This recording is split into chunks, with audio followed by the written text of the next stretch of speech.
Welcome everyone to another episode of the Lorepod Podcast. I'm your host, Dakota Morgan, coming to you from Phoenix, Arizona. And today we're going to be doing that fun little thing where we're covering something, but it's very interesting because this is going to be a review / giving you a little bit of lore. We're going to be talking about Halo Edge of Dawn, Master Chief story. We just covered the prequel book to this, the Rubicon Protocol, a little bit here. Also written by Kelly Gay, both of which are written by Kelly Gay. Amazing writer. And tell me someone who gets Halo.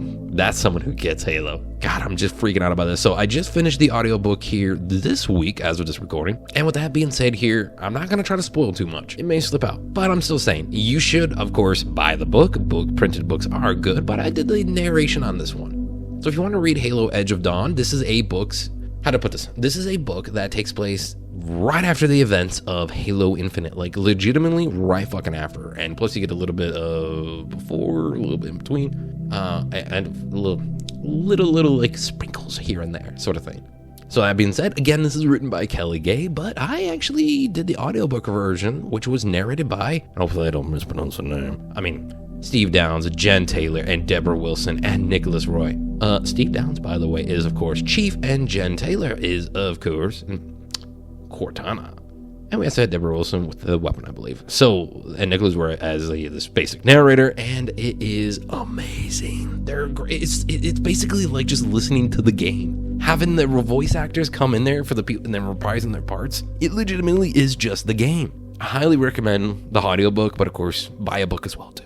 I'm an avid comic guy. What can I say? Alrighty, that being said here today, a little bit of extra lore that's been added. I do recommend, though, that you do read the book or listen to the audio version, but a little bit of non-spoiler. This is going to be tough. Thank God I have a glass of whiskey here with me today. I'm doing all these recordings all at once here during Christmas break while also trying to sign up for school and shit. It's a very stressful time. I'm just realizing I sound like Randy from South Park. But besides that, diving right into this here, of course, Halo Infinite, I do love it. I gotta say, I'm a huge Halo fan. I've said it before on a podcast. I've been playing Halo since I have been 8 years old. 8 years old, I want to say. About 8 years old here. Me and my best friends, the Spartan Squad. I mean, named after high school, but also for, playing so many Halo. We've been together for about 20 years and stuff like that, the friend group. And we have played Halo since we were little kids together on the... Yeah, since really early 360 days. Yeah, I'd go over to my buddy's house and play it with him. Like, we would do online, custom games, Forge, everything. Hell, we still do it to this day. We just do.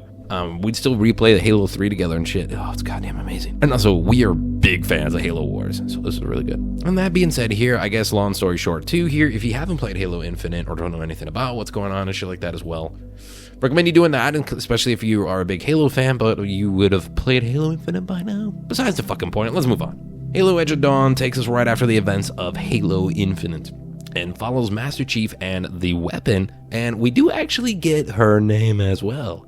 And the pilot got his name as well at the very end. We didn't get the name, but the book does give us the name. I don't want to spoil it because I want you to fucking read this book. Fuck it. Joy for short. I mean, I can say that, and it's not really spoiling anything, to be honest with you. And of course, so in case you didn't know, Echo 216, the pilot that we do have, he joins us along for the adventure. Fernando Esperanza, and of course, Chief. So, follows them in the adventures after killing the Harbinger, but also it ties in the events of the first game as well, the book before this, the Rubicon Protocol, by following a Medicare who was captured, and Harbinger did experiment on him and actually put data in his head there. That makes it all fucking crazy. It is interesting though, because Rubicon Protocol doesn't have Chief in it, but it follows a crazy essence of people trying to survive against the Banished in hell. It is just hell. Like, it's Vietnam times 20. It is insane. And this time it's Banished with gas chambers and just murdering everybody, and jackals eating people and other aliens eating people at the Banished too.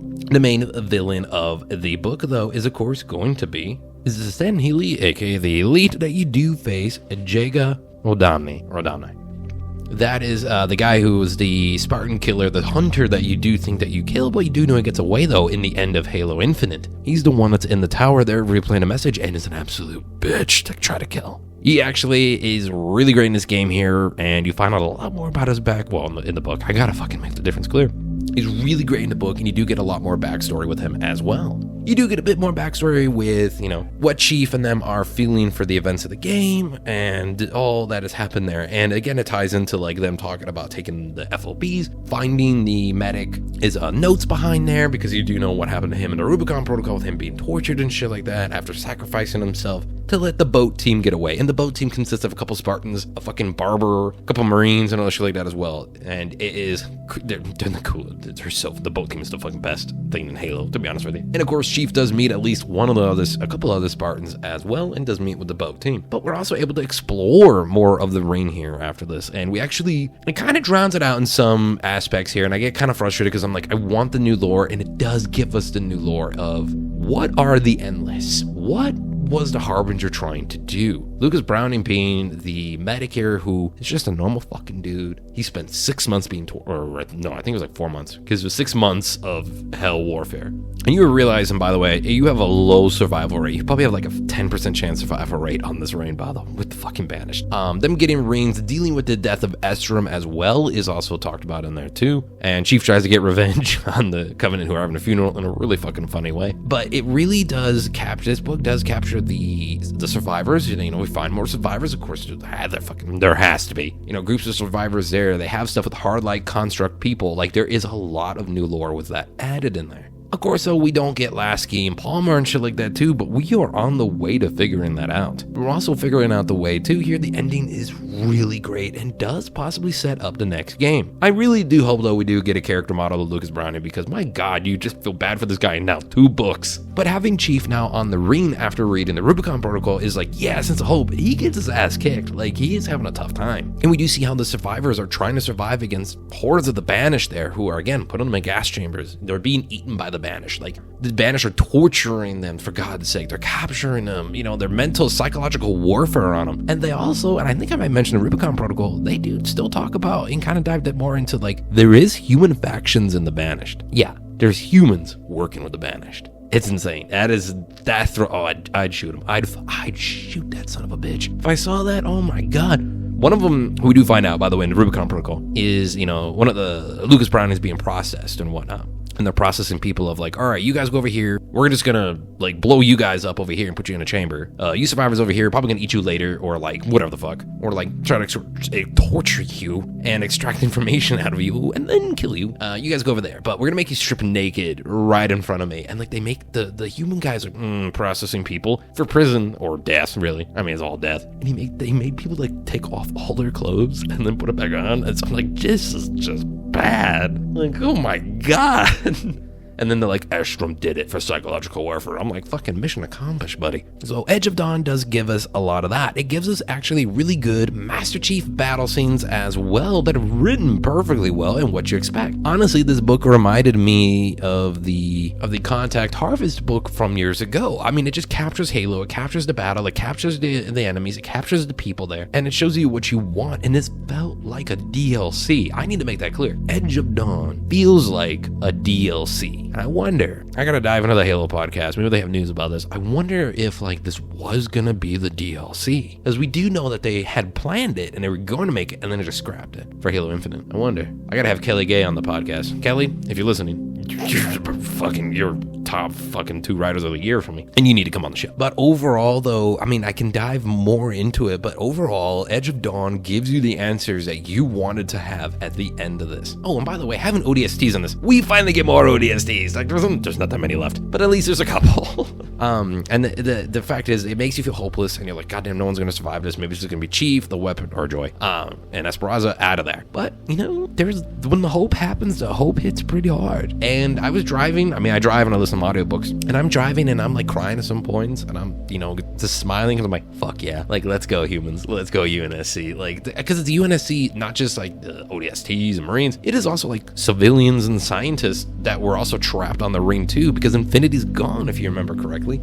There is no more UNSC Infinity as far as we know. And I will say as well, not a lot of people do read it though for the epilogues, but you should 100% read the epilogue to this, because the epilogue, you are like, oh fuck, and it's set sets up the next game. The whole book does, and it is so worth your time, especially the audiobook, because you get to have the voice actors come back to reprise their roles. At least, the trios. And we do get more about the Cortana and, of course, Joy. I should make it clear, too, I do like the fact is we dealt it a few different times, but it was also varying on the type of person that they were letting Joy be shown to, because she looks like Cortana and everyone hates Cortana. They do talk about that as well. That is a big plot point there with them. Like, Cortana's the enemy. Like, Chief, why are you working with her? And like, my name's Joy Use is the whole thing. Not her, but a clone of her. Like, it's a copy. Like, it's a whole thing. And it eventually just got pissed off. But she also knew when to like not show herself in front of just, standard troops and civilians. But then like would show herself like in high command or a Spartan and be like, hold on, we need to talk because you're important. It was very interesting, and it did talk about like what the created and what she did and blowing up the Brood homeworld, like all that shit that you know from the games. So everything was really covered in this, and I really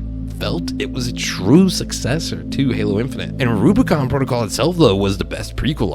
God damn, that book is so amazing. And Rubicon Protocol basically is the Halo 3 ODST, but for Infinite. Like, it really is. Like, if Rubicon Protocol was a game, that would be our new ODST game. 100%. Damn, we're spitting some fucking shit today. All right, everybody, this is going to be wrapping it up, though, a little bit here about Edge of Dawn without me diving huge in the spoilers, but giving you enough little bit of lore tidbits here that talks about it, and of course gets you to say, hey, go fucking read this.